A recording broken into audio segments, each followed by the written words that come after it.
Hello guys, so again you all welcome in your channel Beyond Imagination. Today I am going to start a new topic in our same chapter, that is matter in our surroundings. So today's topic is characteristics of particles of matter. So today we are going to see what are the characteristics of a particle for a matter. Today we are going to study about physical as well as chemical properties of all the matters. Whatever be happening, we are going to see one by one, and we have to explain all points in my manner. Okay, so let's start. Today's topic is particles of matter have space between them. इन्होंने सबसे पहले point बोला है कि particles जो होते हैं उनके बीच में हमेशा स्पेस रहता है. फॉर एग्जांपल अगर तुम सॉलिड लिक्विड या गैस की बात करो, सॉलिड लिक्विड या गैस की बात करो, तीनों की फॉर्म अलग अलग हैं और तीनों में अपने अकॉर्डिंग ही मतलब इसमें पता लगता है कि किसमें कितना स्पेस है. सॉलिड में स्पेस कम होता है, इसमें लेस स्पेस होता है सॉलिड में, ठीक है, इसमें लेस स्पेस होता है.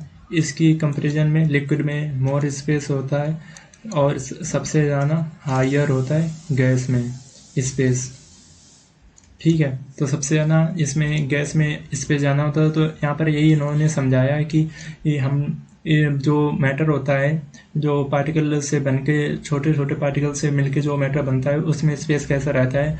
हम लोग इसको जो समझने की प्रक्रिया है इसको हम एक्टिविटी के द्वारा देखेंगे, ठीक है. यहाँ देखो, आप लोग छोटे क्लासेस में हो, 9th क्लासेस में हो, तो यहाँ पर एक्टिविटी का ज़्यादा इम्पोर्टेंट है, ज़्यादा एक्टिविटी रोल प्ले करती है, क्योंकि एक्टिविटी से आप ज़्यादा अच्छे से चीज़ों को समझ पाते हो, ठीक है. तुम्हें इस एज में तुम्हें रटना नहीं है, तुम्हें चीज़ों को समझना है, कंसेप्ट को. तुम्हें इतना बर्डन नहीं है कि नहीं हमारे ऊपर कुछ ज़्यादा प्रेशर डाल दिया और तुमसे बोल दिया जाए कि रट्टा मारो, तुम इसे रटो बैठ के, ठीक है. तो वन बाय वन हम लोग एक्टिविटी को देखेंगे और उसी के चलते हम लोग एक्सप्लेन भी करते चलेंगे.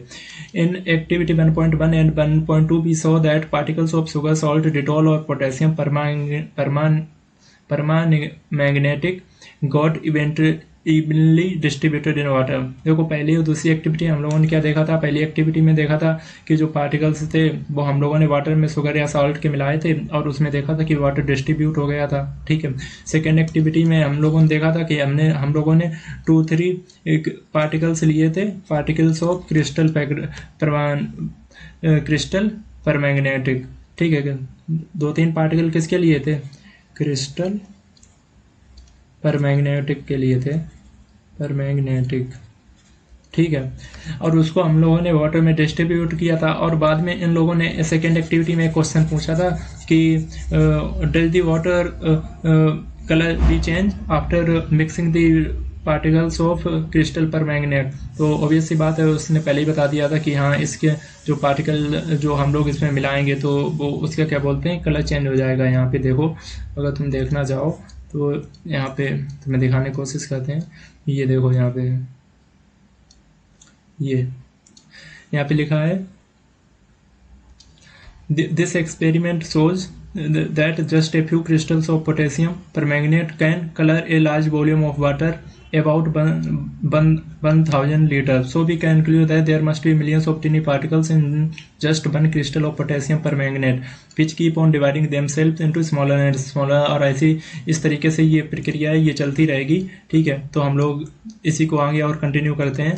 फिर वो कहते हैं, similarly when we make tea, coffee और लेमोनेड, नींबू पानी या टी वगैरह जब भी हम लोग बनाते हैं तो particles of one type of matter get into the space between particles of the other.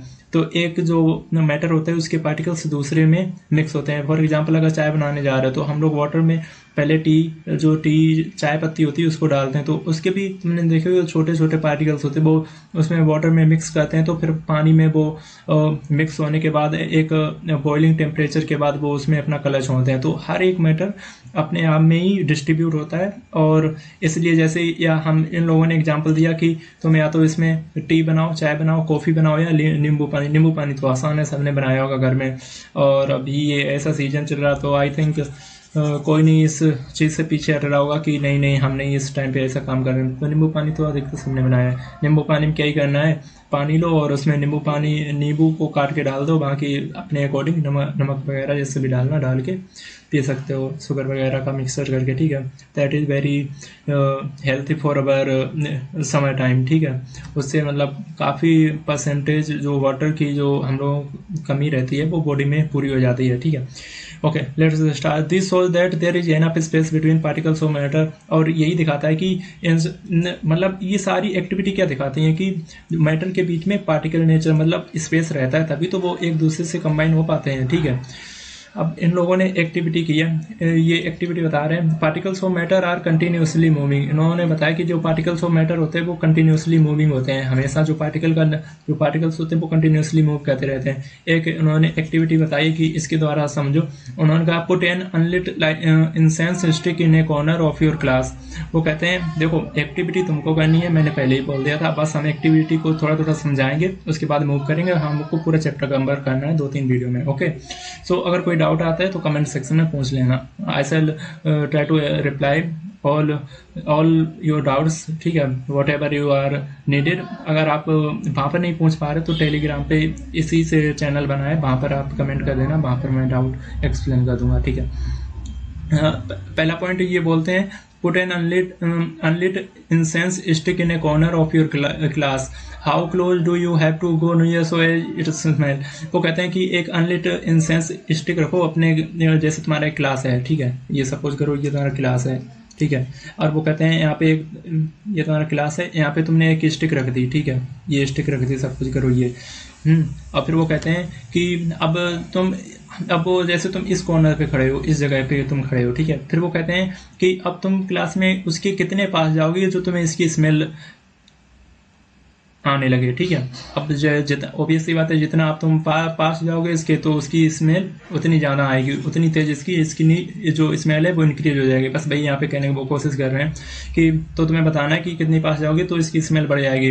फिर वो कहते हैं now light the incense stick what happens. अब उसको कह रहे हैं लाइट द इंसेंस, जो स्टिक है उसको लाइट कर दो, जला दो, व्हाट हैपेंस। फिर वो बोलते हैं क्या होगा, do you get the smell sitting at a distance. Obvious सी बात है, धुआं की स्मेल तो जाना दूर तक जाती है। ऐसा क्यों होता है, उन लोग यहाँ पर ऐसा क्यों करवाना चाह रहे हैं, तुमको समझ पाए हो, वो इसलिए करवा रहे हैं जब तुम उस स्टिक को बर्न करोगे तो वो किस नेचर में आ जाएगी, गैसेस नेचर में आ जाएगी, और गैसेस नेचर में जो पार्टिकल की डिस्टेंस होती है वो सबसे हायर होती है। हम लोगों ने अभी जो एक ट्रेंड देखा था, पहले सॉलिड की, ठीक है, फिर लिक्विड की, ठीक है, फिर गैस की, तो सबसे ज़्यादा गैस की, फिर लिक्विड की, फिर सॉलिड की, ठीक है। तो ये इस तरीके से ये ट्रेंड चलता है, सबसे ज़्यादा जो गैप होता है वो गैसेस में होता है, फिर लिक्विड में, फिर उसके बाद सॉलिड में, ठीक है। तो अगर तुम उसको बंद कर दोगे तो उसमें सबसे ज़्यादा जो डिस्टेंस होगी वो बढ़ जाएगी, तो जल्दी से जो स्मोक होगा वो स्प्रेड होगा, तो जल्दी से तुम्हें मिलेगी, ठीक है। तो वो यहाँ पे यही समझा रहे हैं, ठीक है। तो ये वाला पॉइंट करेगा, तो do you get the smell sitting at a distance, obviously बात सही बात है। फिर रिकॉर्ड योर ऑब्जर्व, वो कहते हैं जो भी हुआ हो वो रिकॉर्ड करना, ठीक है। अब हम लोग दूसरी एक्टिविटी को देख लेते हैं। एक्टिविटी 1.4 वो कहते हैं take 2 glasses beakers filled with water. पहले वो कहते हैं दो गिलास लो ऐसे, ठीक है, बीकर ले लो ऐसे, उसमें पानी भर दो, ठीक है। फिर कहते हैं put a drop of blue और red ink slowly and carefully along the sides of the first beaker. वो कहते हैं पहले जो ये पहला बीकर है, ये सेकंड बीकर है, वो कहते हैं put a drop of blue और रेड इंक। पहले वो कहते हैं इसमें ब्लू या रेड इंक डाल दो धीरे से एक साइड में, ठीक है, फर्स्ट बीकर में, and carefully along the side of the first beaker and honey in the same way in the second beaker. जैसे तुमने ब्लू या रेड इंक फर्स्ट बीकर में डाली, ऐसे ही सेकंड में हनी डाल दो, हनी मीन्स शहद, ठीक है, शहद डाल दो सेकंड बीकर में, ठीक है। ये पॉइंट क्लियर है। वो कहते हैं third point leave them undisturbed in your house और in a corner in the class. अब वो कहते हैं फिर तुम उसको लीव कर दो थोड़े समय के लिए, फिर उसके बाद देखना क्या होता है। फिर वो कहते हैं रिकॉर्ड योर ऑब्जर्वेशन, कि जो कलर है वो पूरे में मिक्स कर जाता है वाटर में, या जो हनी है वो पूरे में कलर चेंज कर देता है, ठीक है। इस प्रकार से उसमें रिकॉर्ड करके अपनी ऑब्जर्वेशन लिखनी है अपनी कॉपी में। फिर वो कहते हैं what do you observe immediately after reading the ink drop. और फिर वो कहते हैं कि जब तुमने इसमें से इंक मिलाई थी, रेड या जो ब्लू इंक डाली थी, तो तुमने क्या ऑब्जर्व किया था, तुमने तुरंत उसके बाद कुछ कलर चेंज हुआ, तो ऑब्वियस सी बात है जो तुम्हारी इंक होती ना वो लिक्विड फॉर्म में होती है, जबकि जो हनी होता है वो थोड़ा सॉलिड फॉर्म में होता है। एक्चुअली में वो लिक्विड फॉर्म में होता है, बट उसके जो डिस्टेंस और पार्टिकल नेचर की बात करें तो हनी का जो डिस्टेंस है वो मतलब कंपेरेटिवली जो तुम्हारा जो लिक्विड है उससे बहुत कम है, ठीक है, लिक्विड का ज़्यादा है। तो इस तरीके से लिक्विड में जो तुम इंक मिलाओगे वाटर में वो जल्दी स्प्रेड करेगी फर्स्ट बीकर में, एज कंपेरिजन टू हनी, ठीक है। तो वो कहते हैं what do you observe immediately after adding the drink, ये बता देना सिंपली सा कि उसमें वो जल्दी से उसमें पूरे वाटर में मिक्स हो जाएगी। फिर कहते हैं what do you observe immediately after adding A drop of honey, Honey थोड़ा टाइम लेगी क्योंकि वो उस लिक्विड फॉर्म के नेचर में नहीं है, और उसमें जो डिस्टेंस है पार्टिकल्स या मैटर के बीच में वो भी बहुत क्लोज है, ठीक है। फिर वो कहते हैं last point, how many hours और days does it take for the colour of ink to spread evenly throughout the water. बस वो अपने सेंस ऑफ ह्यूमर की तरीके से बता सकते हो कितनी देर में जो तुम्हारी इंक है वाटर में फैल जाएगी, जल्दी फैल जाएगी, इसमें क्या ही बताना, ठीक है। अब हम लोग देखते हैं एक्टिविटी 5, ठीक है। एक्टिविटी 5 को देखते हैं। वो कहते हैं drop a crystal of copper sulphate और potassium permanganate into a glass of hot water. वो कहते हैं एक ये हॉट वाटर का एक बीकर है, उसमें एक ड्रॉप क्रिस्टल ऑफ कॉपर या सल्फेट या फिर पोटेशियम परमैंगनेट को हॉट वाटर में डालो and another containing cold water. एक में इसमें तुम्हारा सपोज करो कि हॉट वाटर है, ठीक है, और तुम्हारा एक ये बीकर है जिसमें तुम्हारा कोल्ड वाटर है, ठीक है। ये पहला बीकर, ये दूसरा बीकर, इसमें कोल्ड पानी है, इसमें कोल्ड पानी है, ओके, ठीक है।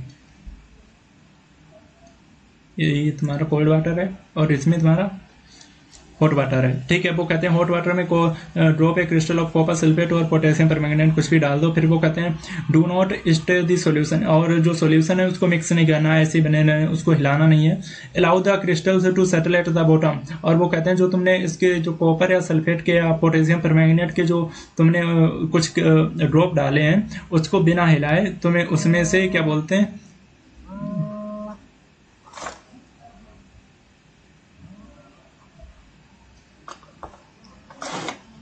तो उसको बिना हिलाए तुमको उसमें डाल देना है, ठीक है।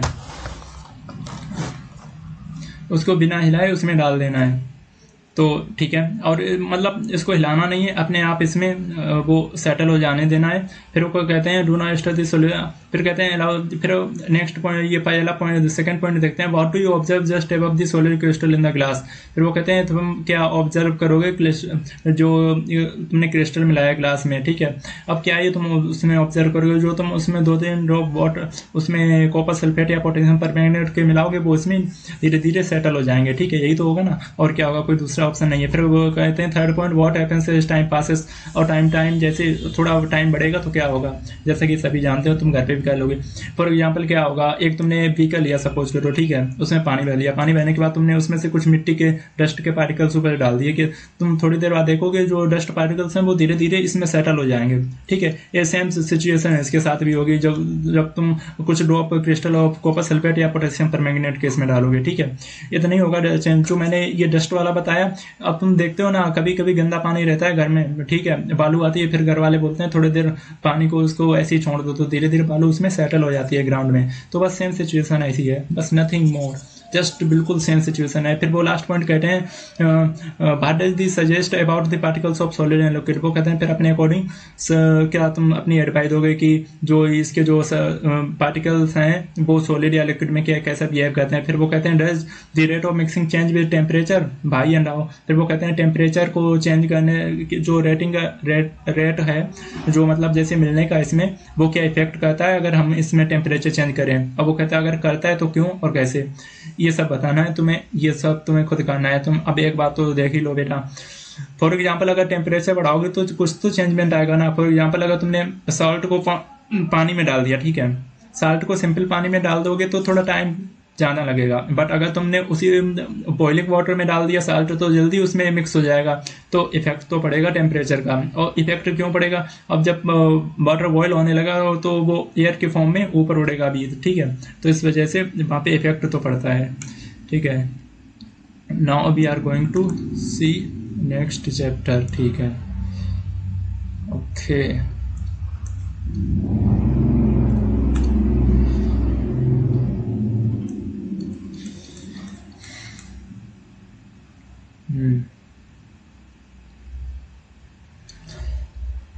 फिर वो कहते हैं particles of matter are continuously moving. वो कहते हैं कि पार्टिकल्स ऑफ मैटर होते हैं वो कंटिन्यूसली मूविंग होते हैं।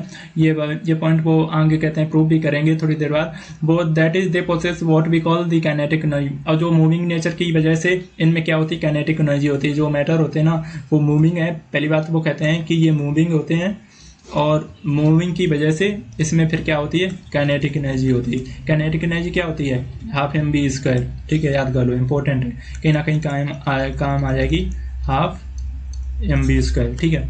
फिर वो कहते हैं as the temperature rises particles moves faster. मैंने बताया था अगर टेम्परेचर बढ़ेगा तो कोई ना कोई इफेक्ट तो बढ़ेगा। मैंने एग्जांपल दिया था साल्ट को मिक्स करने वाला, ठीक है। अगर टेम्परेचर बढ़ेगा, एज टेम्परेचर बढ़ेगा तो जो पार्टिकल्स हैं वो ज़्यादा तेज मूव करने लगे, यानी कि जो टेम्परेचर है वो तुम्हारे डायरेक्टली प्रोपोर्शनल है किसके, जो तुम्हारे स्पीड है, ठीक है।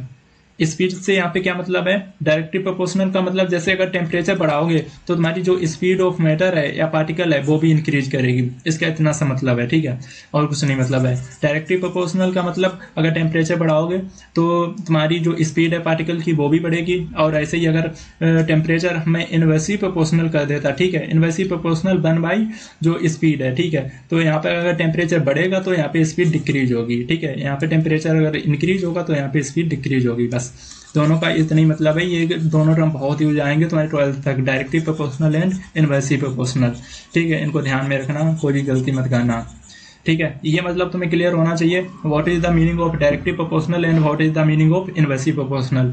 Alright, go ahead. फिर वो कहते हैं so we can say that with increase in temperature the kinetic energy of the particles also increase. वो कहते हैं कि अगर टेम्परेचर बढ़ाते हैं, ठीक है, तो इसकी जो काइनेटिक एनर्जी है वो भी बढ़ जाती है, यानी कि जो टेम्परेचर है वो काइनेटिक एनर्जी के डायरेक्टली प्रोपोर्शनल है, ठीक है, सॉरी, जो टेम्परेचर है वो तुम्हारी काइनेटिक एनर्जी के डायरेक्टली प्रोपोर्शनल है, ठीक है। अगर तुम टेम्परेचर बढ़ाओगे तो तुम्हारी जो काइनेटिक एनर्जी है वो भी बढ़ जाएगी, ठीक है, डायरेक्टली प्रोपोर्शनल है, इसमें गलती मत करना, क्योंकि जब तभी तो फिर चेंजमेंट होगा। अगर टेम्परेचर बढ़ाओगे तो पार्टिकल की जो स्पीड है वो बढ़ेगी, स्पीड बढ़ेगी तो भाई तो काइनेटिक एनर्जी होती ना भाई।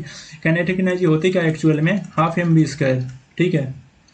ये तो तुम्हारा मास हो गया और ये तुम्हारी वेलोसिटी ऑफ पार्टिकल हो गई ना, तो बस वही है, नथिंग मोर, सब सिंपल है भाई, बस धीरे से चलते रहो, बस हम लोग अच्छा कवर करेंगे, ठीक है। आज थोड़ा स्पीड में इसलिए चल रहा है, फर्स्ट वीडियो बहुत ही स्लो बनाई थी, लेकिन थोड़ा स्पीड पकड़नी पड़ेगी, नहीं तो हम लोगों का कोर्स ये काफी लंबा खिंच जाएगा। फिर वो कहते हैं in the above 3 activity we observe that particles of matter intermix on their own with each other.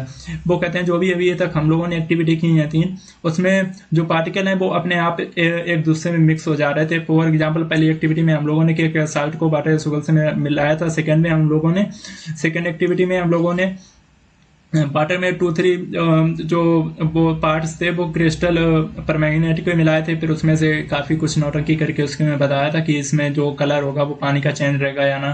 फिर ऐसे ही 3rd एक्टिविटी और 4th एक्टिविटी की थी। अब इसके बाद वो कहते हैं वो अपने आप मिक्स हो जा रहे थे, उसमें कुछ करने की जरूरत नहीं पड़ रही थी। उसमें ना टेम्परेचर हम लोगों को इंक्रीज करना पड़ रहा था, ना उसमें उसके केमिकल नेचर को देखना पड़ रहा था, ना फिजिकल नेचर को, ठीक है। तो मतलब उसमें तो काम हो जा रहा था, लेकिन अभी जो हम लोग आगे बढ़ रहे हैं इसमें अपने आप से काम नहीं होगा। इसमें अब रोल आ जाएगा टेम्परेचर का भी, ठीक है, उसमें कितना टेम्परेचर इंक्रीज करें कितना ना, तो वो सब नौटंकी भी इसमें चलेगी, ठीक है। फिर वो कहते हैं they do so by getting into the space between the particles. और देखो पार्टिकल है और अगर मैटर है तो उसमें स्पेस तो रहेगा, हर एक चीज में कुछ ना कुछ स्पेस रहता है, कितनी भी सॉलिड क्यों ना हो, ठीक है। This intermixing of particles of 2 different types of matter on their own is called diffusion.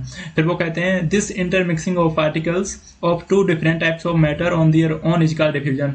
इसी को डिफ्यूजन टर्म इन लोगों ने यहाँ पे ये मैं हाईलाइट किए दे रहा हूं, ये of matter on their own is called diffusion. इन लोगों ने डिफ्यूजन को पता क्या बोला है, इन लोगों ने बोला है कि जो अलग अलग डिफरेंट टाइप्स के मैटर होते हैं ना, पार्टिकल होते हैं, वो अपने आप इंटरमिक्स हो जाएं, अपने आप में वो मिक्स हो जाएं, हैं अलग अलग बट उसमें कुछ करना ना पड़े, तो उसको डिफ्यूजन बोलते हैं। फॉर एग्जाम्पल शुगर और प्लस हम लोगों ने वाटर को ऐड किया, ठीक है, वो है तो अलग, वाटर लिक्विड फॉर्म में है और ये सॉलिड फॉर्म में है, ठीक है, ये लिक्विड फॉर्म में और ये सॉलिड फॉर्म में। लेकिन इसमें ऐसा नहीं कि इसको बॉईल करना पड़े वाटर को, ठीक है, तभी कुछ काम होगा, ऐसा तो नहीं होना पड़ रहा था। इसी प्रोसेस को डिफ्यूजन बोलते हैं, ठीक है। जो अलग अलग नेचर के हों बट उसमें क्या हो जाए, वो अपने आप से मिक्स कर जाए, उसमें मिक्स ना करना पड़ेगा, ठीक है। इसी पॉइंट को बोलते हैं डिफ्यूजन, ठीक है। आई थिंक आप लोग समझ गए होंगे डिफ्यूजन क्या होता है, ठीक है। ये जो टर्म है वो इसको डिफ्यूजन बोलते हैं, ठीक है, okay. Let's add we also observe that on heating diffusion becomes faster. और उन्होंने फिर ये भी बोल दिया कि अगर हम किसी भी चीज़ को हीट करेंगे तो या हीट करने का सीधा मतलब है कि उसमें उसको टेम्परेचर इंक्रीज करना, टेम्परेचर देना, उसमें टेम्परेचर को इंक्रीज करना तो डिफ्यूजन उसमें फास्ट हो जाएगा। तो यानी कि temperature is directly proportional to diffusion, ठीक है। और डिफ्यूजन कब होगा, जब हम इसमें क्या कर देंगे, हीट करेंगे, ठीक है। हीट करेंगे तो टेम्परेचर बढ़ेगा, ठीक है। ये तो, और हम लोगों ने पहले भी देखा था टेम्परेचर किसके प्रोपोर्शनल था, काइनेटिक एनर्जी की। काइनेटिक एनर्जी का फार्मूला होता है हाफ mv², ठीक है। यहाँ पे mv², ये इंक्रीज करेंगे तुम्हारी ये भी काइनेटिक एनर्जी इंक्रीज करिए, अगर ये डिक्रीज होगा तो ये भी डिक्रीज होगी, ठीक है। डायरेक्टली प्रोपोर्शनल का मतलब यही होता है, ठीक है। और काइनेटिक एनर्जी हाफ mv², और यहाँ पे तुम्हारा m होता है वो मास होता है किसी भी पार्टिकल का, और यहाँ पे b होती है वो वेलोसिटी होती है, ठीक है। जैसे भी आगे टर्म आते जाएंगे वो हम आपको समझाते जाएंगे, बस पेशेंस के साथ तुम्हें सुनते रहना है, बस एक भी पॉइंट नहीं छोड़ेंगे, एक भी लाइन नहीं, और सिलेबस तो टाइम पे कवर करेंगे, ठीक है। फिर वो कहते हैं 1.2.3 में particles of matter attract each other, वो कहते हैं फिर पार्टिकल्स ऑफ मैटर, जो पार्टिकल हैं वो मैटर के अट्रैक्ट करते हैं, ठीक है। देखते हैं फिर वो एक एक्टिविटी बता दें। मैंने बोला ना तुम्हारे में बहुत एक्टिविटी है। Play this game in the field, make 4 groups and form human chains as suggested. वो कहते हैं 4 लोगों की एक चैन बना लो, जैसे इस वाले ग्रुप में दिख रही है, ठीक है। फिगर 1.3 में ऐसी टीम बनाई। फिर वो कहते हैं the first group should hold each other from the back and look arms like Bihu dancers. वो कहते हैं कि जो भी टीम बनाई ना, वो पीछे से सब लोग एक दूसरे का हाथ को पकड़ेंगे, पीछे से हाथ डाल के, ठीक है। जैसे हम लोग दोस्त नहीं ग्रुप बना के खड़े होते हैं, उसी टाइप का कुछ सिचुएशन यहाँ पे वो इमेजिन करवा रहे हैं, ठीक है। फिर वो कहते हैं the second group should hold hands to form a human chain. फिर वो कहता है फिर सेकेंड ग्रुप दूसरे सेकेंड ग्रुप है वो ह्यूमन चेन एक बनाएगा, ठीक है, एक दूसरे का हाथ डाल के ऐसे ऐसे, ठीक है, इस तरीके से।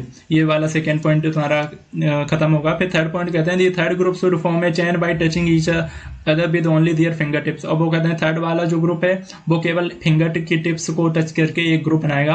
और फोर्थ वाला कहते हैं the fourth group of students should run around and try to break the 3 human chains one by one into as many small groups as possible. और फिर वो कहते हैं जो तुम्हारा फोर्थ ग्रुप होगा स्टूडेंट का, वो रन करेगा और वो कोशिश करेगा जो भी हम लोगों ने 3 ग्रुप बनाए हैं अभी तक, उनको छोटे से छोटे पार्ट में उनको डिवाइड कर दे, ठीक है।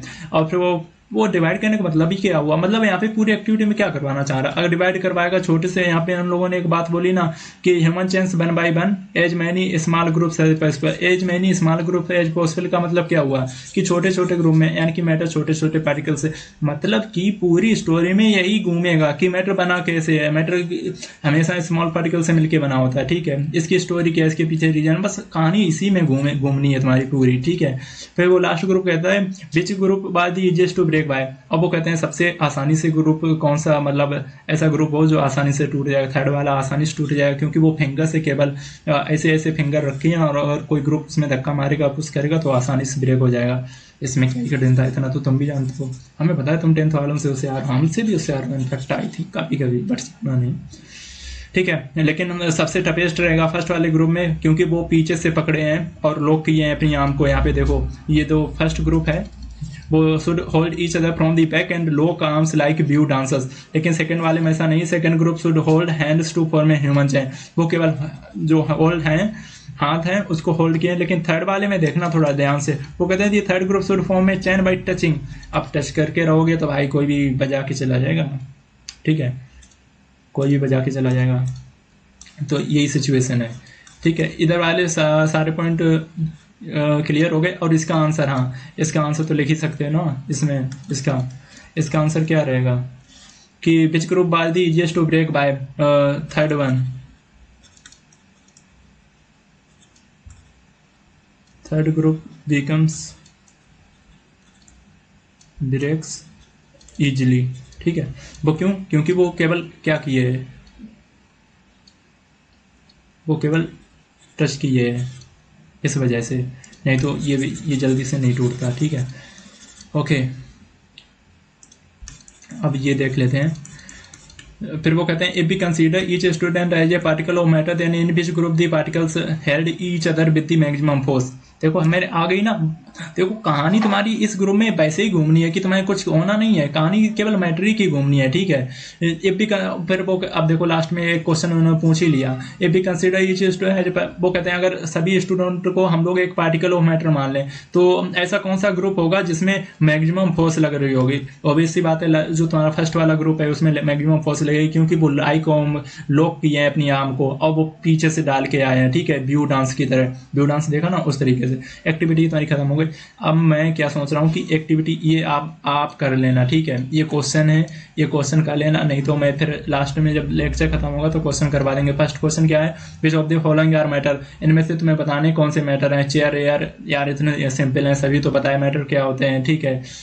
और आगे आगे भी अगर आएंगे तो उसकी डेफिनेशंस वगैरह, मैटर आदि किससे मिलके बने होते हैं, टिनी स्मॉल पार्टिकल से मिलके बने होते हैं ना matter. Chair air love small, ठीक है, हर चीज़ तो मैटर ही है भाई। फिर वो कहते हैं give reasons for the following observation, वो कहते हैं इनके लिए ऑब्जर्व अपने तरीके से सोचो और बताओ कि इनके क्या रीजन होंगे। The smell of hot sizzling food reaches to several metres away, but to get the smell from cold food you have to go close. वो कहते हैं कि यहाँ पे जो तुम्हारा अगर गर्म खाना है तो उसकी स्मेल जल्दी आ जाती है, लेकिन as comparison to cold food, मैंने बताया था ना, टेम्परेचर अगर बढ़ेगा तो काइनेटिक एनर्जी बढ़ेगी, काइनेटिक एनर्जी बढ़ेगी तो फिर क्या होगा, मूवमेंट जो होगा वो पार्टिकल का फास्ट हो जाएगा। अगर मूवमेंट फास्ट हो जाएगा फिर समझ रहे क्या हो गया, स्मेल जल्दी आ जाएगी। अब मूवमेंट जब फास्ट हो जाएगा तो वो किस फॉर्म में बिहेव करेंगे, गैसेस फॉर्म में। और गैसेस फॉर्म में फोर्स कितना लगता है, सबसे कम मतलब सबसे जो डिस्टेंस जाना होती है वो डिस्टेंस तो इसी में जाना होती है ना, गैसेस फॉर्म में डिस्टेंस मोर होती है। तो फिर भाई ऑब्वियस सी बात है, सबसे पहले तुम्हारी में फूड जो स्मेल है गर्म खाने की पहले पहुंचेगी, तभी तो घर में खाना बनता है।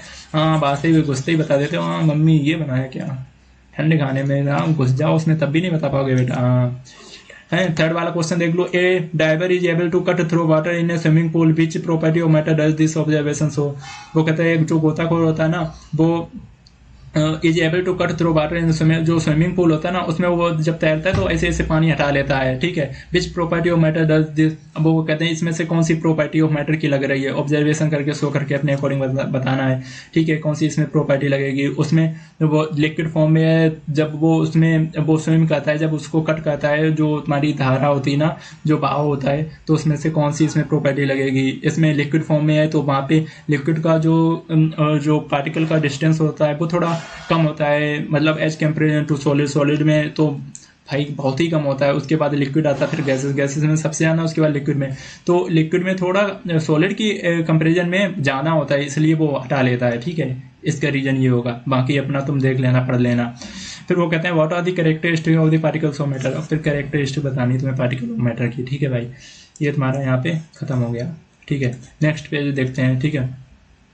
ओके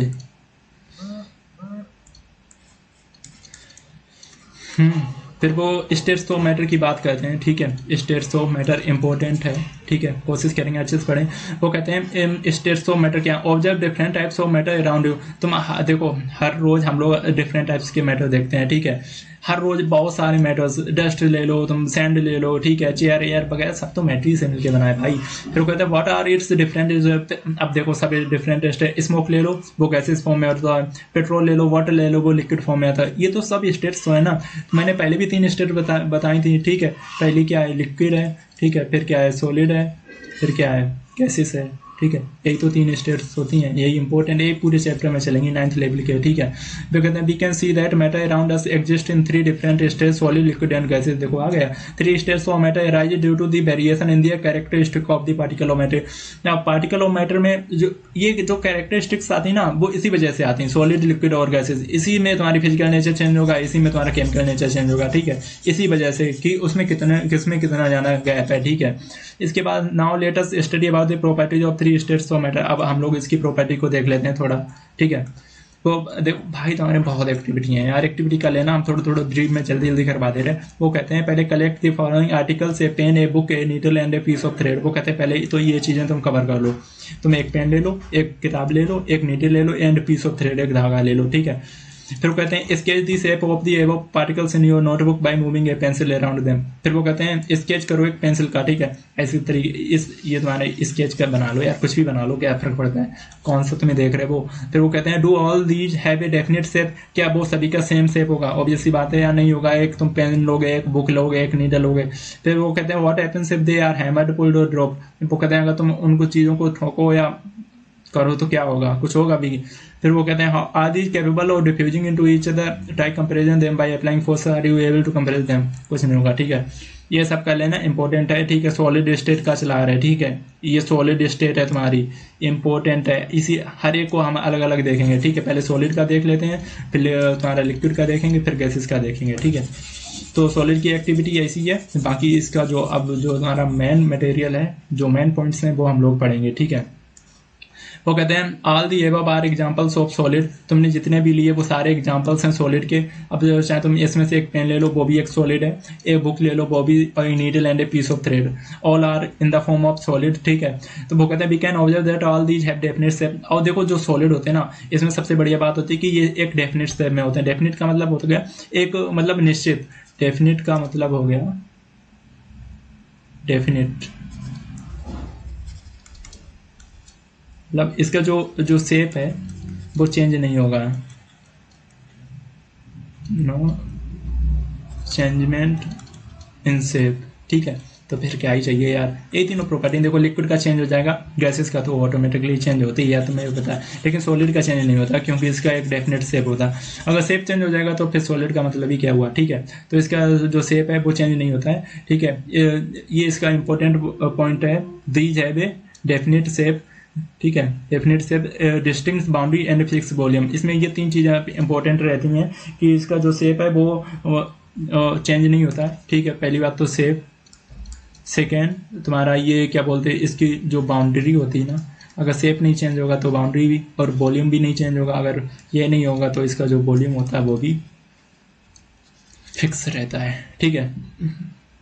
फिर वो कहते हैं that is have negligible compressibility. और देखो अगर सॉलिड है तो उसमें जो डिस्टेंस ऑफ पार्टिकल्स होगा वो बहुत कम होगा, बहुत ही कम, ना के बराबर। तो उसको कंप्रेस करने का मतलब, कंप्रेसिबिलिटी का मतलब है तुम उसको पुश नहीं कर पाओगे, उसको दबा नहीं पाओगे। फॉर एग्जांपल ईंट है, उसको तुम हाथ से दबा सकते हो क्या, नहीं ना, क्योंकि उसमें जो पार्टिकल के बीच में जो डिस्टेंस है वो बहुत ही कम है, इसलिए नेग्लिजिबल तो तुम ना के बराबर, ठीक है, उसको कंप्रेस नहीं कर सकते। फिर वो कहते हैं solids have a tendency to maintain their shape when subjected to outside force. अब वो कहते हैं सॉलिड में एक ऐसी प्रॉपर्टी भी होती है कि वो हमेशा वो जो फोर्स होती है ना वो आउटसाइड फोर्स मतलब प्रोड्यूस करती है। फॉर एग्जांपल जैसे तुम अगर दीवार पे खड़े होकर धक्का मारो, ठीक है, दीवार को, तो तुम्हें भी दीवार बाउंस बैक करेगी। न्यूटन का ये थर्ड लॉ है कि everybody has equal and opposite reaction. इसलिए जब तुम किसी सॉलिड चीज को उसमें प्रेशर लगाओगे ना, उसमें फोर्स लगाओगे, ठीक है, तो वो भी एक उतने ही चीज, जितना तो प्रेशर वो सह सकती है उससे ज्यादा प्रेशर वो भी लगाती है, ठीक है, जिससे वो चीज ब्रेक ना हो। ऐसे सॉलिड के फॉर्म में है, ठीक है, जब तुम उसमें प्रेशर लगाओगे तो इसकी बॉडी से आउटसाइड प्रेशर निकलता है, ठीक है, आउटसाइड फोर्स निकलता है सॉलिड के। सॉलिड में break under force but is difficult to change their shape. जो सॉलिड है वो फोर्स को ब्रेक कर सकता है, लेकिन ये बहुत डिफिकल्ट होता है कि इसके शेप को चेंज कर पाओ, ठीक है। वो फोर्स को तो तुम ब्रेक कर सकते हो, लेकिन ऐसा नहीं है कि सॉलिड के तुम शेप को ही चेंज कर दो, ऐसा बहुत ही मुश्किल होता है। सो दे आर रिग्ड, इसलिए ये बहुत ही कठोर होते हैं। रिग्ड का मतलब होता है कठोर, ठीक है। अगर हिंदी राइटिंग मत देखना, ठीक है, वर्ड है अपने आप लिख लेना जितना भी मिले कहीं से भी नॉलेज मिले ना भाई, ले लिया करो, कोई दिक्कत नहीं है, ओके। फिर वो कहते हैं consider the following points and review your question. पहले कहते हैं what about a rubber band, can it change it shape और stretching as it is solid. देखो रबर बैंड सॉलिड तो होती है बट लेकिन इसका जो शेप है वो चेंज हो सकता है, ये इतनी भी सॉलिड नहीं होती। तूने रबर बैंड देखी नहीं यार, तुम इसको बढ़ा के लोगों को मारते हो, वो पेन में फंसा के छोटे पे, हाँ तुम लोग तो बहुत करते होगे, ठीक है, इस टाइम। फिर वो सेकंड पॉइंट है what about sugar and salt. अब शुगर और साल्ट के बारे में भाई तुम लोगों को क्या मानना है। वैन केप्ट इन डिफरेंट जॉस we take the shape of the jar are the solid. फिर वो ये भी तो सॉलिड होते हैं, लेकिन इसका क्या है वो हम लोग अभी सब आगे देखेंगे, ठीक है। मैंने बताया था सॉलिड के फॉर्म में तो होते हैं साल्ट और शुगर, तुम लोगों ने भी देखा होगा भाई, ठीक है। बट ये अलग बात है, वाटर में डालने के बाद कुछ समय बाद वो मिक्स हो जाता है इसमें, ठीक है। बहुत तरीके के सॉलिड भी होते हैं जिनके शेप अलग अलग कैटेगरी में आते हैं। फिर वो कहते हैं what about a sponge, it is a solid yet we are able to compress it why. Sponge एक ऐसे तरीके का जो तुम सोखता बोलते हैं स्पॉन्ज को, व्हाइट कलर का आता है, ठीक है। जैसे फॉर एग्जाम्पल तुम पानी बर्तन धोने के लिए जो वो नहीं लाते साफ करने के लिए जो एक मिलता है, ठीक है। तो या ऐसी कोई चीज जो वाइट फॉर्म में आती है लेकिन उसमें पानी पड़ने पे वो सोख जाता है पानी, उसको स्पॉन्ज बोलते हैं, ठीक है। अब फिर उसको जब तुम प्रेस करो कंप्रेस करो तो उसमें से पानी निकल आता है, ठीक है। ऐसे जैसे एक कपड़े के तरीके मान लो, लेकिन वो स्पॉन्ज होता है ना वो बहुत ही सॉफ्ट होता है, ठीक है, उसमें पानी अंदर तक घुस जाता है।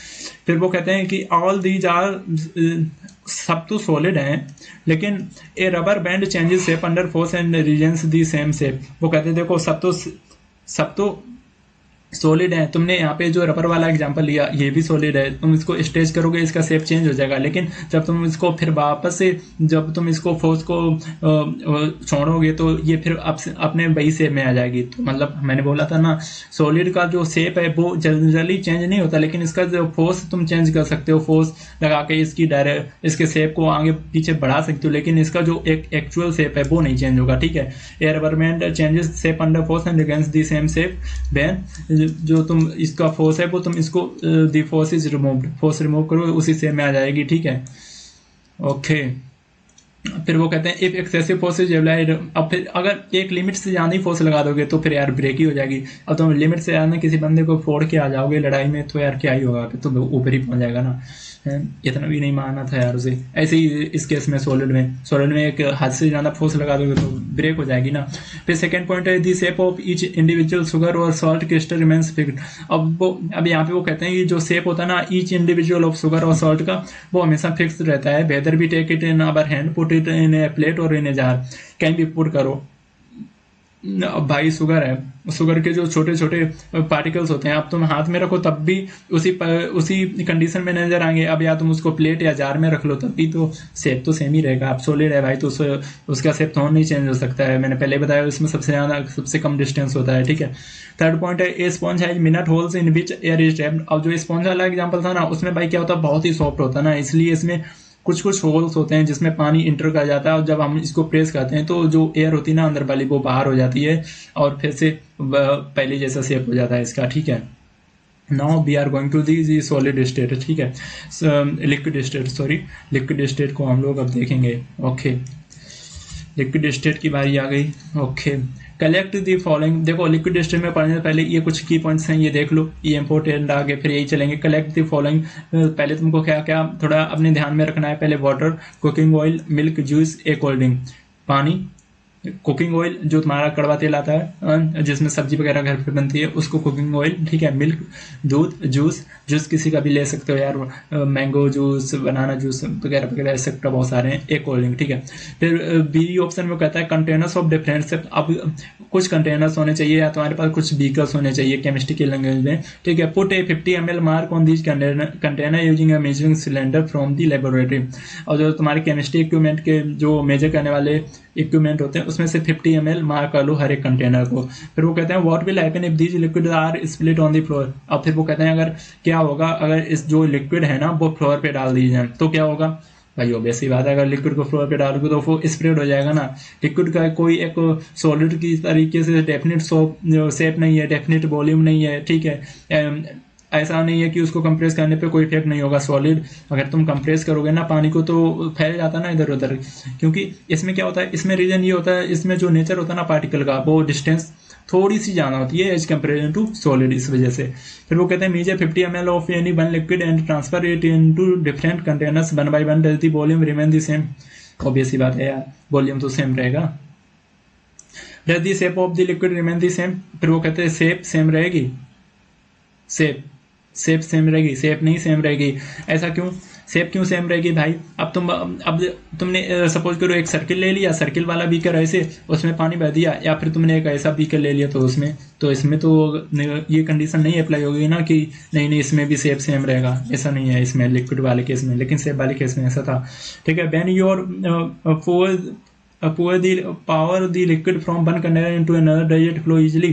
ऑब्वियस सी बात है, जब तुम अब एक गिलास से पानी तुम दूसरे गिलास में डालोगे तो इजीली तो पानी नहीं उसमें चला जाएगा, इसमें क्या दिक्कत होगी? सब कुछ जानते हैं, तुम तो रोज ही कहते हो यार। हाँ, तो बस ये पावर का मतलब है कि एक जगह से दूसरे गिलास में डालना बीकर में, ठीक है, बस नहीं है। फिर वो कहते हैं we observe that liquid have no fix shape but have a fix volume. तो फिर इन्होंने ये पॉइंट बोल दिया, इंपॉर्टेंट पॉइंट है कि जो लिक्विड है उनमें फिक्स्ड शेप नहीं होता है लेकिन वॉल्यूम फिक्स होता है। मैंने ऊपर बताया था ना, ये does the volume remain the same, obvious सी बात है चेंज सेम रहेगा लेकिन इसमें नो, ठीक है। तो इसमें does the shape of the liquid remain same, no, ठीक है, इसमें सेम नहीं रहे। यहाँ पे बोल दिया liquid have no fixed shape but have a fixed volume. तो फिक्स होता है लेकिन शेप नहीं फिक्स होती। तुम किसी भी बीकर में सपोज किसी के पास गोल गोल गिलास है, किसी के पास ऐसी इस तरीके से गिलास है, ठीक है, तो इसमें डाल दो तो पानी तो उसमें भी उतना ही आएगा, ठीक है। 1 लीटर का है या 2 लीटर का, इससे फर्क नहीं पड़ता है, ठीक है। वॉल्यूम फिक्स रहता है लेकिन शेप नहीं फिक्स रहती है। फिर वो कहते हैं they take up the shape of the container which they are, लेकिन अब जैसा भी कंटेनर होगे वैसी शेप आ जाएगी। Liquid flow and change shape, liquid flow कहता है और शेप भी चेंज कर लेता है। सो दे आर नॉट रिग्ड, इसलिए वो कठोर नहीं होते। रिग्ड मीन्स होता है कठोर, बहुत कठिन, मतलब उसको तुम ब्रेक ना कर पाओ हाथों से, ठीक है। बट कैन बी फ्लूइड, ठीक है। फ्लूइड का मतलब होता है यही तुम्हारा वाटर वगैरह, लिक्विड थिंग्स जो इजिली फ्लो कर पाए उनको फ्लूइड बोलते हैं, ठीक है। फिर वो कहते हैं 1.4 और 1.5 एक्टिविटी को तुमने देखा होगा, solid and liquid can diffuse into liquids, ठीक है। सॉलिड और जो तुम्हारे सॉलिड और लिक्विड हैं इनको अगर डिफ्यूज करोगे इनटू लिक्विड में, जो तुमने 1.4 और 1.5 एक्टिविटी में देखा है ऊपर, ठीक है। These gases from the atmosphere diffuse the dissolve in water. और जो ये गैसेस होती है ना, ये एटमॉस्फेयर में डिफ्यूज होती हैं। डिफ्यूजन मीन्स अलग अलग होना होता है। डिफ्यूजन जैसे कभी कभी बोलते हैं ना बैटरी का डिफ्यूजन हो गया, फट जाती है ना, अलग हो जाती है, ठीक है। इसी से टर्म से रिलेटेड है diffuse and dissolve in water. जो गैसेस होती है ना ये एटमॉस्फेयर में डिफ्यूज होती हैं और फिर वाटर में डिजॉल्व हो जाती हैं, ठीक है, उसी मिक्स हो जाती हैं। These gases, especially oxygen and carbon dioxide, are essential for the survival of aquatic animals and plants. Obvious सी बात है, ऑक्सीजन हम लोग लेते हैं जिससे हम लोग जिंदा हैं, और कार्बन डाइऑक्साइड को हम लोग एक्सहेल करते हैं, ठीक है। तो वो कार्बन डाइऑक्साइड किसके लिए बेनिफिशियल है? वो प्लांट्स के लिए बेनिफिशियल है। तो प्लांट्स और and carbon dioxide are essential for the survival of aquatic animals and plants. जो एक्वाटिक एनिमल्स कौन से हुए? एक्वाटिक एनिमल्स, जैसे आइडिया है, जो वाटर में रहते हैं एक्वाटिक एनिमल्स, उनके लिए ये एजेंशियल है और बेनिफिशियल है, बट हम लोगों के लिए ऑक्सीजन बेटर है। एनिमल्स और प्लांट्स क्या कहते हैं? एक्वाटिक एनिमल्स, ये लोग कार्बन डाइऑक्साइड लेते हैं, ऑक्सीजन छोड़ते हैं, जो कि हम लोगों को ऑक्सीजन चाहिए। हम लोग क्या कहते हैं? ऑक्सीजन लेते हैं और कार्बन डाइऑक्साइड को छोड़ते हैं, ठीक है। ऐसे ये पूरी साइकिल चलती है, ठीक है। फिर वो कहते हैं all living creatures need to breathe for survival. सभी जो लिविंग रहने वाले क्रीचर्स हैं उनको सर्वाइवल के लिए ये तुम्हें सांस तो लेनी पड़ेगी ना। The aquatic animals can breathe under water, लेकिन जो एक्वाटिक एनिमल्स होते हैं ना वो वाटर के अंदर भी ब्रीथिंग कर सकते हैं due to presence of dissolve oxygen in water. और इससे एक फैक्ट ये भी पता चलता है कि जो वाटर होता है ना उसमें ऑक्सीजन होती है, ठीक है। वहीं से ये ऑक्सीजन को पुल आउट करते हैं एक्वाटिक एनिमल्स, ठीक है। ये इसमें एक खासियत होती है। Thus we may conclude that solid liquid and gases can diffuse into liquids, the rate of diffusion of liquids is, ठीक है। तो इस प्रकार हम कंक्लूड कर सकते हैं कि सॉलिड लिक्विड एंड गैसेस को अलग अलग फॉर्म में डिफ्यूज कर सकते हैं, ठीक है। और इन्होंने बताया the rate of diffusion of liquid is higher than that of solids, ठीक है।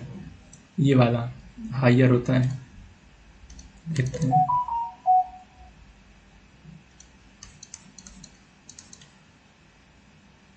ठीक है, the rate of diffusion of liquids higher than that of solid. वो देखो ऑब्वियस ही बात है यार, सॉलिड में जो डिस्टेंस होता है पार्टिकल के बीच में वो बहुत ही कम होता है, लेकिन लिक्विड में ऐसा नहीं होता। लिक्विड में थोड़ा सा ज़्यादा होता है डिस्टेंस पार्टिकल का as comparison to solid. This is due to the fact that in the liquid state particles move freely. इसी प्रकार से इसी वजह से जो तुम्हारे जो लिक्विड वाले पार्टिकल्स होते हैं वो इजिली मूव करते रहते हैं एंड हैव ग्रेटर स्पेस, और इनके पास एक ग्रेटर स्पेस होता है between each other as compared to particles in the solid state, ठीक है। ये बात तुम्हें समझ में आ गई। अब गैसेस स्टेट को देख लेते हैं भाई। देखो सबसे ज़्यादा स्पेस इसी में होता है गैसेस सिस्टम में। इसके पार्टिकल्स बहुत दूर होते हैं। यहाँ पे मान लो यहाँ पे ऐसे ऐसे एक व्हीकल ले लो, ठीक है, यहाँ पे ऐसे पार्टिकल। सिलेंडर वाले जो गैस एलपीजी वगैरह सीएनजी वगैरह आते हैं, ये सब इसमें बहुत मतलब ठूस की गैस भरी जाती है, ठीक है, कंप्रेस करके बहुत, तभी तो कभी कभी आग लगती है तो ब्लास्ट होता है, क्योंकि गैस इसमें बहुत कंप्रेसिबिलिटी के साथ भरी जाती है, ठीक है। इसको कितना भी दबा दो, मतलब एक लिमिट है, बट इसको ज़्यादा इजीली मतलब ज़्यादा कंप्रेस कर सकते हो एज कंपेरिजन टू सॉलिड और लिक्विड, ठीक है। अब गैसेज स्टोर को देखते हैं, ये इंपॉर्टेंट है, ठीक है। Have you ever observed a balloon filling a large number of balloons from a single cylinder of gas? तुमने तभी देखा होगा कि जो तुम्हारा बैलून वाला जो बैलून बेचता है, वो एक छोटा सिलेंडर लेके आता है, गैस उसमें भरी रहती है, और वो कितने सारे बैलून्स को उसमें एयर भर देता है, क्योंकि एयर बहुत दाब के भरी जाती है, बहुत कंप्रेस कर सकते हैं एयर को, ठीक है। Enquire from him and how many balloons he able to fill from one. फिर वो कहते हैं, फिर अपने मन से पूछो या अपने सोच विचार करो थोड़ी देर बैठ के, और ऑब्जर्व करो कि एक सिलेंडर से कितने वो बैलून को में हवा पा सकता है और बह सकता है, ठीक है। और ask him which gas does he have in this cylinder, और फिर पता भी करो कि सिलेंडर में कौन सी गैस होती है। तुमने देखो कि मार्केट में कभी कभी जो उड़ने वाले बैलून्स होते हैं, उसमें कौन सी गैस होती है? उसमें हीलियम होती है। हीलियम क्यों होती है? हीलियम सबसे लाइटेस्ट गैस है। लाइटेस्ट बोले तो हल्की गैस है, ठीक है, हल्की। हिंदी भाई देख लेना, हल्की गैस है, तो इसकी वजह से ये एकदम इजीली एयर में फ्लो कर पाती है, इसलिए तब जो तुम्हारे हीलियम वाली गैस होंगे, जो तुम्हारे हीलियम जिसमें बैलून्स में भरी होगी, वो आसानी से इजीली उसमें फ्लो कर पाते हैं, ठीक है, ऊपर उड़ जाते हैं, तुमको अगर गलती से छोड़ दी तो ठीक है। फिर वो ये भी एक एक्टिविटी करवा रहे हैं कि भाई देखो, एक्टिविटी हम भी करवाएंगे, अगर हमने लिक्विड सॉलिड में करवाई है तो गैस वाला कह रहा हम कैसे मानेंगे, ठीक है। एक्टिविटी कर लेते हैं। वो कहते हैं take 300 ml syringes and close their nozzles by rubber corks as on in figure 1.4। ये भैया देखो फिगर देखा, ये देखो इन्होंने क्या किया है 100 उन्होंने पहले तो 100 ml के 3 सिरेंजेस लिए और उनको क्लोज कर दिया नोजल ये होता है तुम्हारा, ये यहाँ पे जो पोर्शन होता है ये वाला, ये इसको बोलते हैं नोजल, ठीक है, नोजल, ये नोजल हो गया, ओके।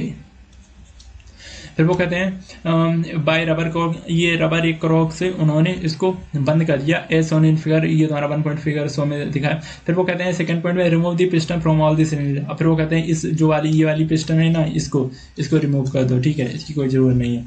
रिमूव करने के बाद वो कहते हैं leaving one cylinder untouched fill water in the second and piece of chalk in the third.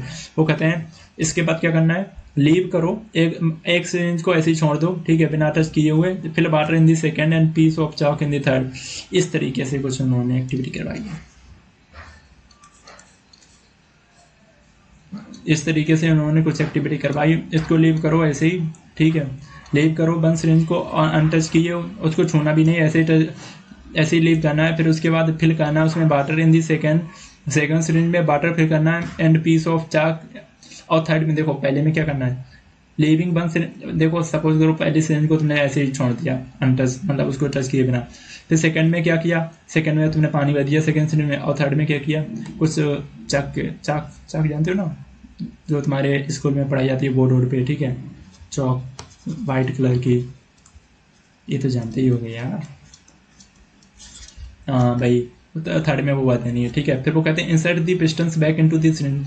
फिर वो कहते हैं पीछे से अब सिरिंज को पिस्टन को लगाओ, जैसे इसमें पहले वाले में क्या होगा, पहले में कुछ नहीं भरा था, तो यहाँ पे बिल्कुल मतलब एयर होगी, तो उन लोगों ने इसको नाम दे दिया गैस, ठीक है, गैस ही तो होगी ना।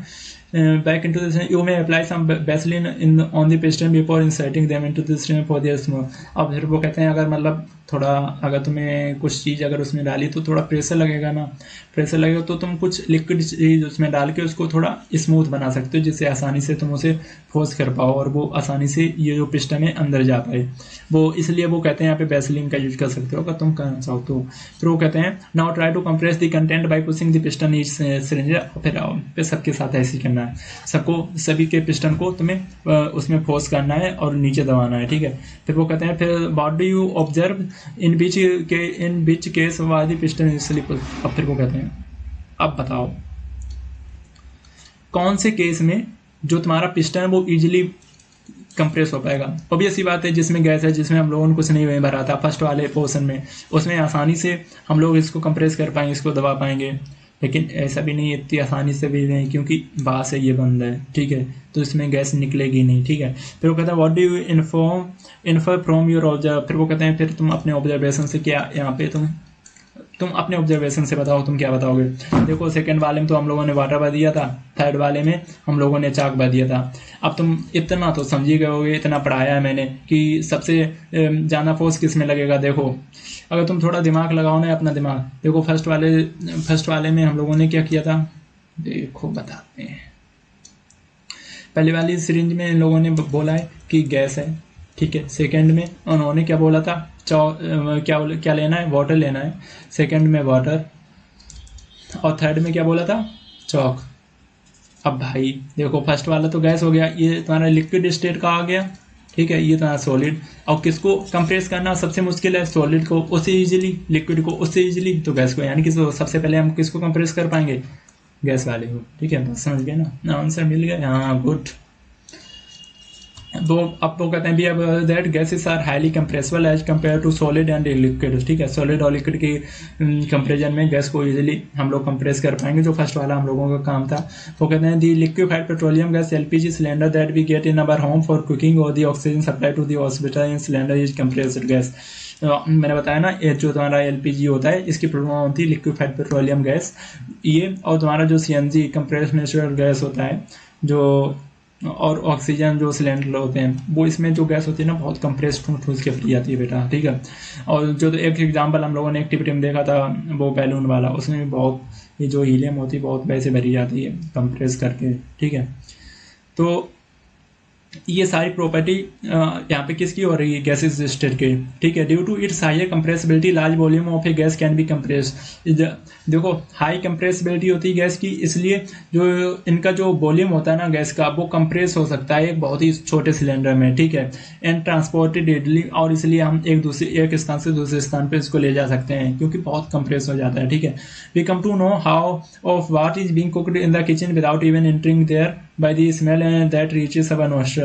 अब हम यहाँ पे जानने की कोशिश करेंगे कि अपने किचन में क्या बनाया जा रहा है, इवन हम लोग किचन में घुसने से पहले ही बता देते हैं। ऐसा क्यों होता है, क्योंकि कोई भी चीज़ हम बनती है ना, तो उसका टेम्परेचर बढ़ जाता है, टेम्परेचर बढ़ जाता है तो काइनेटिक एनर्जी बढ़ती है, काइनेटिक एनर्जी बढ़ती है तो पार्टिकल की जो डिस्टेंस है वो थोड़ा स्प्रेड हो जाती है, ठीक है, गैसेस के फॉर्म में। और जो गैसेस के फॉर्म में तो डिफ्यूजन होगा तो इसमें जल्दी से पहुंच जाएगी एज कंपेरिजन टू कोल्ड जो फूड होता है, ठीक है। ऐसा हम लोग पढ़ भी चुके हैं और ये फैक्ट है, ठीक है। ये हो गया। How does this smell reach, और ये इसी तरीके से फॉर्म, ऐसे ही एयर में ये मिक्स होकर फिर हमारे तक पहुंचती है, ठीक है। फिर the smell of hot cooked food reach us in second, जो स्मेल होती है वो हॉट कुक्ड फूड की reach us in second compare with this with the rate of diffusion of solid and liquid. और ये रेट ऑफ डिफ्यूजन ये तीनों के लिए अलग होता है। रेट ऑफ डिफ्यूजन देखो तुम्हारा जो, थोड़ा कहाँ पे देखें, देखो तुम्हारा जो रेट ऑफ डिफ्यूजन होता है ना, ठीक है, ये तुम्हारा लिक्विड और तुम्हारा ये सॉलिड और ये तुम्हारा गैस, ये तीनों के लिए अलग होता है, ठीक है। किसी के लिए सेम नहीं होता है, तीनों के लिए अलग होता है, ठीक है। The smell of hot cooked food reach us in second as compare to, ये तो हम लोग पढ़ चुके हैं, ठीक है। In the gases state the particles of particle जो मूव करते हैं randomly move at high speed. अब देखो गैसेस स्टेट हैं, इसके पार्टिकल्स बहुत दूर हैं भाई, तो अब ऐसा तो नहीं है कि बिल्कुल नहीं, बिल्कुल एक डेफिनेट साइज में चलेंगे, बिल्कुल ऐसे ही पार्टिकल्स मूव कर रहे हैं, ठीक है। ऐसा नहीं होता है, ठीक है। इसके पार्टिकल्स ऐसे नहीं जाते बिल्कुल एक स्ट्रेट लाइन में, इसके पार्टिकल्स ऐसे ऐसे, ठीक है, इधर इधर, ठीक है, इधर कहीं भी जा सकते हैं, क्योंकि ये गैसेस नेचर में है इसलिए, ठीक है। इसमें कोई एक फिक्स डायरेक्शन नहीं होती है गैसेस, लेकिन लिक्विड और सॉलिड में ऐसा बोल सकते हैं कि उसमें एक डायरेक्शन हो सकती है और होती भी है, ठीक है। Due to this random movement the particles hit each other and also the walls of the container. The pressure exerted by the gas is because of this force exerted by gas particle per unit area on the walls. इसी वजह से ये भी थोड़ा एक अच्छा concept है, वो बताएंगे कभी कि जो इसमें जब पार्टिकल गैसेस के रैंडमली मूव करते हैं, इधर रैंडमली का मतलब हुआ एकदम उल्टी कहीं भी चले जाना, उल्टी जगह या इधर से उधर से इधर, ठीक है। तो कंटेनर होता है, उसमें पार्टिकल्स अटैक मतलब टकराते हैं, तो फिर मतलब जब टकराते हैं तो उसमें कुछ एनर्जी आ जानी चाहिए, तो उससे फिर क्या बोलते हैं, जो उसमें वॉल्यूम है या प्रेशर है वो बढ़ जाना चाहिए। वो एक लॉन्ग स्टोरी है, टाइम मिलेगा कभी तो बताएंगे, ठीक है। अभी इतना देख लो यहाँ तक, और हम लोग आज यहाँ तक इसी चैप्टर को रखेंगे, फिर कल से थोड़ा और इसकी स्पीड को अगर देखेंगे थोड़ा बढ़ा पाए तो बढ़ाएंगे, ठीक है। यहाँ पे देख लो सॉलिड, ये सॉलिड के फॉर्म में, ये सॉलिड का एग्जांपल है। सेकेंड वाला ये तुम्हारा लिक्विड का एग्जांपल है, सी वाला ये तुम्हारा गैस का एग्जांपल है। गैस में देखो लो डिस्टेंस कितनी दूर दूर है, ये यहाँ पे सी वाले इसमें बिलीव करके बताया भी गया। यहाँ पे लिक्विड में देखो इससे जाना सबसे ज़्यादा डिस्टेंस इसमें, फिर इससे जाना इसमें, ठीक है। डिस्टेंस अगर तुमसे कोई पूछे, डिस्टेंस का अगर तुमसे कोई पूछे कि नेचर बताओ, कि बिहेवियर बताओ, ठीक है, तो पहले बताना गैस, ठीक है, फिर बताना लिक्विड, फिर उसके बाद बताना सॉलिड, ठीक है। तो हम लोग इस चैप्टर को यहीं तक रखते हैं, ठीक है। फिर कल के बाद हम लोग इसी को कंटिन्यू करेंगे। देखो भाई, ज़िंदगी में पढ़ना भी है और चिल भी करना है, ठीक है। ऐसा नहीं है पढ़ते ही रहना है, 9th क्लास है, 9th 10th आसानी से निकल जाएगा भाई, बहुत हल्के से, ठीक है। और हम कोशिश करेंगे जल्दी से जल्दी चैप्टर को ख़त्म करना है और बेहतरीन से बेहतरीन समझाने की कोशिश करें। बाकी तुम लोग समझदार हो यार, ठीक है। कोई पॉइंट छोड़ेंगे नहीं और जल्दी से फिनिश करेंगे और तुम लोग टॉप पे पहुँचोगे। Till then bye bye, take care.